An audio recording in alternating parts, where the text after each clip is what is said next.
माननीय संदीप जी देव साहब का स्वागत करें।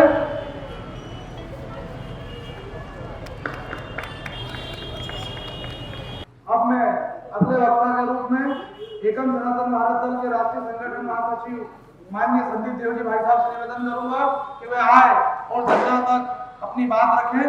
संदीप देव जी भाई साहब। आप सबको नमस्कार। मैं दिल्ली से आया हूँ और एकम सनातन भारत से आया हूँ। तो सबसे पहले तो आप लोगों को मैं चाहूंगा कि आप हमारे साथ नारा लगाइए, जय सनातन, जय सनातन, जय सनातन। सबसे पहले हमारे जो उम्मीदवार है अरुण राव जी, उनका बहुत बहुत धन्यवाद कि उन्होंने बहुत ही बेबाकी से अपनी बात रखा अपने जनता के बीच में। साथ ही हमारे साथ दिल्ली से आए हैं हमारे पार्टी के सचिव कमल रावत जी, हमारे ज्वाइंट सेक्रेटरी डॉक्टर चेतन मान जी, ऑफिस के प्रभारी अमरदीप जी, यहाँ बैठे हैं हेमंत अजमेरा जी और श्री सोनी जी। साथ ही आप सब मेरे जितने भी भाई बहन माताएं हैं, आप सबको प्रणाम। अरुण जी, अभी आप कह रहे थे कि आप बहुत छोटे हैं, जो आपके सामने लड़ रहे हैं उनके मुकाबले। मैंने अभी नोट किया कि आप उनसे कहीं बड़े हैं। जब आपने इस सम्मेलन के लिए, इस रैली के लिए कल आपने आवेदन दिया होगा 2 दिन पहले और अनुमति ली है, इसके बावजूद अगर पुलिस इस रैली को बंद कराने आ रही है, इसका मतलब है कि आप बड़े हैं, आपसे उनको चुनौती मिल रही। और आपको लग रहा होगा कि छोटी सी जनसभा है। छोटी सी जनसभा, पुलिस हमेशा सरकार के अधीन होती है, अभी कहने को चुनाव आयोग के अधीन है, लेकिन इस छोटी सी जनसभा पे उनकी पल पल नजर है। इसलिए 10 बजे तक का समय दिया था और 9 बजे वो इसको बंद कराने आ गए। ये दिखाता है कि सरकार और जो उनके प्रतिनिधि हैं यहाँ विधायक का चुनाव लड़ रहे हैं, कमल चिन्ह पर चुनाव भारतीय जनता पार्टी से, वो बहुत डरे हुए हैं, काफी डरे हुए हैं। और 2 दिन पहले, 1 दिन पहले उनकी बड़ी सभा यहाँ हुई है। बड़ी सभा हुई, उसमें बड़ी लंबी जाम लगी। पुलिस उनको वहां बंद तो कराने नहीं आई, लेकिन यहाँ चारों तरफ से रोड खुली हुई है। इसके बाद वो कह रहे जाम लग रहा है, यानी उनके हृदय की धड़कन जाम हो रही है। असली समस्या यहाँ हो रही है। फिर आपने कहा कि रतलाम में वो काफी समय से हैं, काफी विकास के काम के दावे करते हैं। जो व्यक्ति विकास के दावे करता है वो प्रधानमंत्री की आड़ में नहीं छुपता, और प्रधानमंत्री की आड़ में रतलाम में वो प्रधानमंत्री को बुलाकर लाया है, इसका मतलब उसने कोई काम नहीं किया है। और वो सिर्फ प्रधानमंत्री की आड़ में वोट की फसल काटना चाहता है। एक प्रधानमंत्री, एक नरेंद्र मोदी के नाम से कब तक सत्ता भोगोगे? जनता को भी जवाब तो देना होगा तुम्हें। 20 साल हो गए और 20 साल से सत्ता में बैठे हुए हो, और फिर भी तुम्हें एक व्यक्ति का सहारा लेना पड़ता है। ये साबित करता है कि तुमने विकास कुछ नहीं किया है, आम जनता के आंसू नहीं पहुंचे हैं, शायद आम जनता को दर्द और आंसू ज्यादा दिए हैं। तो ये भी आपकी जीत है कि रतलाम में उनको प्रधानमंत्री को बुलाना पड़ रहा है। ये आपकी बहुत बड़ी जीत है। जीत हार जनता बाद में तय करेगी, आप ऑलरेडी जीत चुके हैं। फिर तीसरी बात आपने कहा कि इनको श्रेय लेने की आदत है, हर काम में ये श्रेय लेते हैं। नितिन गडकरी का सड़क भी ये खुद श्रेय लेते हैं। आप तो भारतीय जनता पार्टी से रहे हैं, पुराने हैं, और आपको दर्द भी है।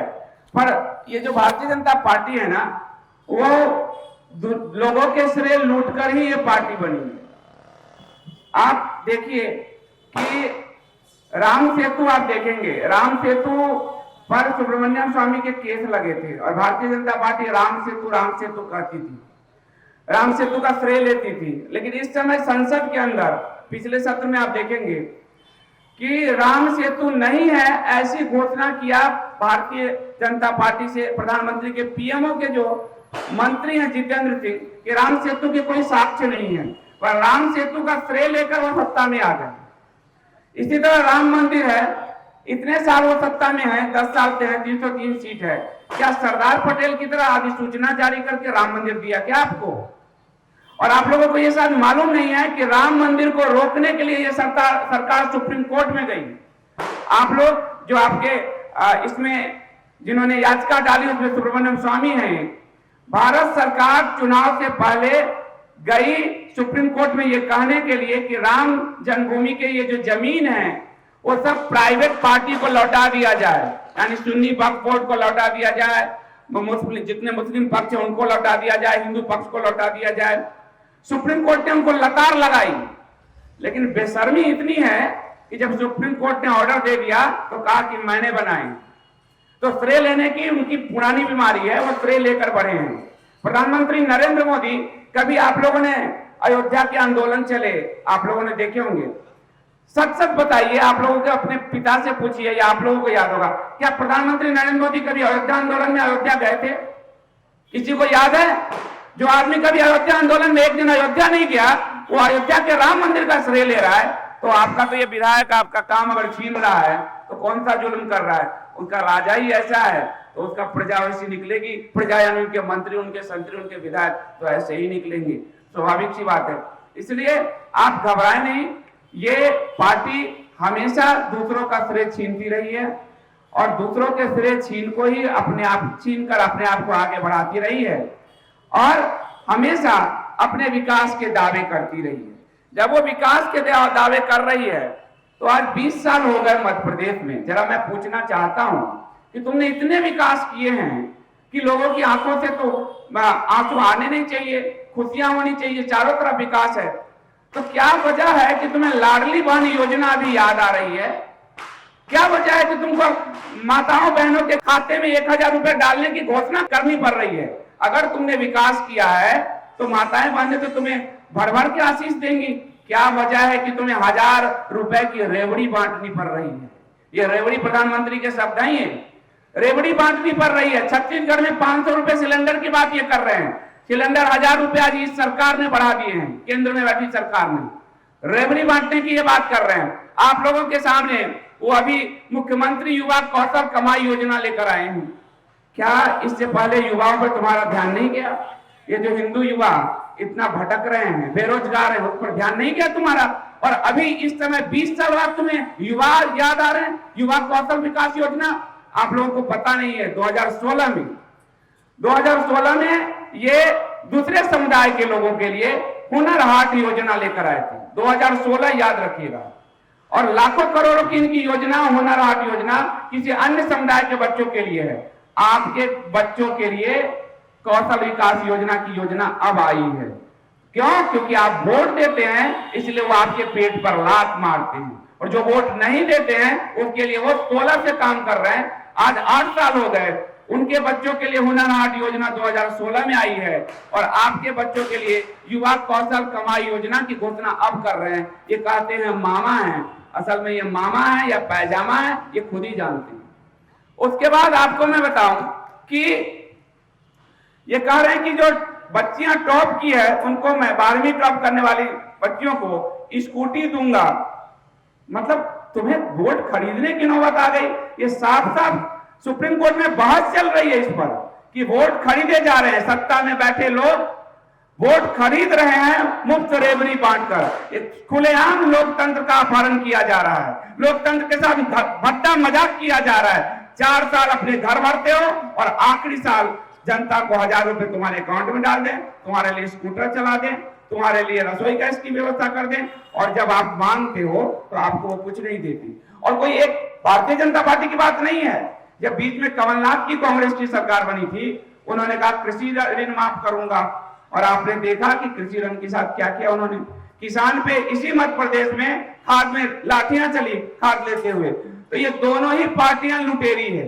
आपके बीच आपकी वो उम्मीदवार है जो 2 बार आपके बीच पार्षद रहा, जो आपके दुख दर्द को समझता है, जो आपके साथ स्थानीय रूप से किसी भी दुख दर्द में जा सकता है। आप उसको बुलाओगे तो रात के 12 बजे उठकर आ जाएगा, आप उसको कहोगे तो आपके लिए सुबह 5 बजे आ जाएगा। लेकिन सरकार अगर आपने कांग्रेस और भाजपा की आप कहो कि किसकी सरकार बन रही है, सरकार से क्या मिला जब आज आपको कह रहा है कि 1000 रुपया ले लो लाडली बहन में और मुझे वोट दे दो? इसका मतलब सरकार से तो आपको कुछ नहीं मिला। तो आप सरकार से मिलने की जगह अपने विधायक को चुनिए जिसने ये घोषणा की कि कम से कम 1000 रेहड़ी पटरी वालों को वो रोजगार देगा अपनी सैलरी से। ये इतनी बड़ी बात आपके बीच उन्होंने कहा, जिस छोटे से संसाधन में भी उन्होंने कहा, वो जो आपके लिए खड़ा हो वो आपका नेता है, वो जो आपके सुख दुख का साथी हो वो आपका नेता हो, वो नहीं जो हेलीकॉप्टर से उड़कर आता है और चला जाता है। आप उसके भीड़ में अगर दब कर मर गए तो भी उसको कोई चिंता नहीं होगी, और आप उसके लिए दड़ी बिछाते, आप उसके लिए झंडे लहराते, खत्म हो जाएंगे, वो आपको पूछने वाला भी नहीं। उसके बाद प्रधानमंत्री मुख्यमंत्री जो है कन्या विवाह निकाह योजना, अब ये निकाह योजना ये मध्य प्रदेश में 51,000 रुपए बढ़ाया दिया जा रहा है। ये किस तरह का विकास किया जो हर जगह रिश्वत मांगकर वोट मांग रहे हो, रिश्वत बांट कर वोट मांग रहे हो, ये कौन सा विकास किया है तुमने? विकास के कुछ तो पैमाने होंगे तुम्हारे, जिसमें आम जनता के कुछ उपकार हुए होंगे, स्वास्थ्य की सुविधाएं होंगी, स्कूल की सुविधाएं होंगी। आज भी आप में से अधिकांश लोग के बच्चे प्राइवेट स्कूलों में पढ़ने जाते होंगे। सरकारी स्कूल की व्यवस्था नरेंद्र मोदी सरकार ने पूरी तरह से खत्म करने की योजना बनाई है, और वो जो सरकारी लैंड है जिस पे आपके स्कूल है, कल के बड़े बड़े धन्ना से उस इस लैंड को लेंगे और वहां आपके बच्चों की पढ़ाई और महंगी होने जा रही है। तो पढ़ाई की पूरी व्यवस्था इन्होंने खत्म की है। रोजगार आपको कह रहे हैं वो कौशल रोजगार देंगे। रोजगार में आप लोगों को ये मालूम है कि रोजगार में आपके बच्चों का परसेंटेज क्या है? रोजगार में इतने तरह के आरक्षण लागू करके आपके बच्चों से कैसे छीना गया? संविधान मजहब और धर्म के आधार पर आरक्षण की मनाही करता है। इनके आपको मालूम है कि ओबीसी की रोजगार में 80% रोजगार कौन आरक्षण, ओबीसी आरक्षण में 80% आरक्षण कौन ले रहा है? वो एक समुदाय है जिसके लिए वो मिटे हुए हैं। 80% आरक्षण वो समुदाय ओबीसी में ले रहा है। और सरकारी नौकरी का आंकड़ा आया है 67 साल में उस एक समुदाय का सरकारी नौकरी में भागीदारी 4.5% थी। आज वो भागीदारी 10.5% है। ये जो 6.5% गया है वो आपके बच्चों के खाते से गया है, आपके बच्चों के, क्योंकि आपने आंख बंद कर उनको वोट दिया। 6% जो ये गया है रोजगार, वो आपके बच्चों के रोजगार छीने गए। इसलिए आप वोट उनको दीजिए जो आपके मुद्दों को आगे बढ़ा सके।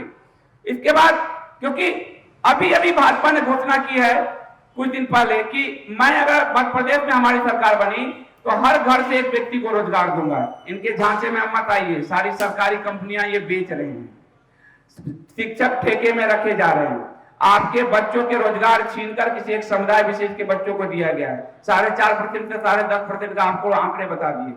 आज 20 साल बाद उनको कहना पड़ रहा है कि हर परिवार के एक सदस्य को रोजगार देंगे। 20 साल तक क्या कर रहे थे तुम? क्या कर रहे थे 20 साल तक? 20 साल तक लोगों का मजाक बनाकर रखा है। 20 साल काफी होता है एक पूरे प्रदेश को चमकाने के लिए, पूरे आम जनता के जीवन को सुधारने के लिए।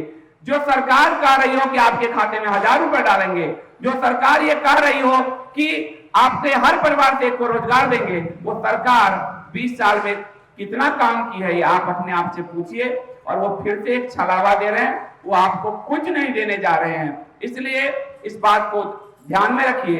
और क्यों नहीं देने जा रहे हैं ये आपको, पूरे भारत का सबसे बड़ा भर्ती घोटाला मध्य प्रदेश की धरती पर हुआ, व्यापम घोटाला। पूरे भारत का आपके बच्चों की नौकरियां छीनी गई है और आप फिर भी उनके पीछे जा रहे हैं, तो आप अपनी किस्मत को ठोकर मार रहे हैं। व्यापम घोटाला पूरे भारत का सबसे बड़ा भर्ती घोटाला है। और उस घोटाले को कैसे ढका गया है, उसमें बड़े बड़े नेता शामिल थे, बड़े बड़े पदाधिकारी शामिल थे, उसको किस तरह से ढका गया है। इस दौर में जब कहते हैं भ्रष्टाचार और दूसरी पार्टियों पर आरोप लगाते हैं, इस दौर में भारत के इतिहास का सबसे बड़ा घोटाला 7.5 लाख करोड़ का घोटाला नरेंद्र मोदी सरकार ने किया है। सीएजी की रिपोर्ट है। भारतमाला प्रोजेक्ट में 75,000 किलोमीटर सड़क बनाने के लिए पर किलोमीटर 10 करोड़ की हेराफेरी की है। ये सीएजी की रिपोर्ट है। और जिस सीएजी अधिकारियों ने ये रिपोर्ट दिया उनका तबादला कर दिया गया। 7.5 लाख करोड़ का घोटाला, कांग्रेस के 2G स्पेक्ट्रम, कोलगेट घोटाला, दोनों मिलाकर भी 7.5 लाख करोड़ का घोटाला नहीं होता। इतना बड़ा घोटाला किया गया है, लेकिन जनता तक मीडिया पहुंचने नहीं देती, क्योंकि मीडिया को आप जानते हैं 2014 से 2023 तक कितने पैसे दिए गए विज्ञापन के? 6,700 करोड़। 6,700 करोड़ मीडिया को। इसलिए जो रात में शाम को आप बैठ जाते हैं इनको सुनने के लिए, वो सब एडवर्टाइज से बिके हुए न्यूज होते हैं। 6,000 करोड़ का पूरे 8-9 साल में 6,000 करोड़ का विज्ञापन उनको जारी किया सरकार ने। और तो माताओं से कहना चाहूंगा, आप लोगों को शायद ये रिपोर्ट नहीं पता चली होगी, पूरे देश में सबसे ज्यादा लड़कियां और सबसे ज्यादा महिलाएं, आप जानते हैं कहां से गायब हुई है?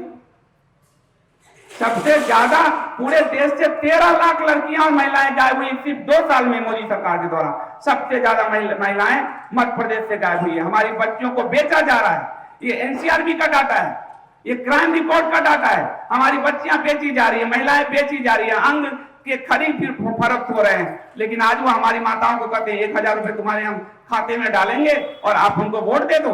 13 लाख महिलाओं का हिसाब आप माताओं बहनों को लेना है, 13 लाख महिलाओं का हिसाब।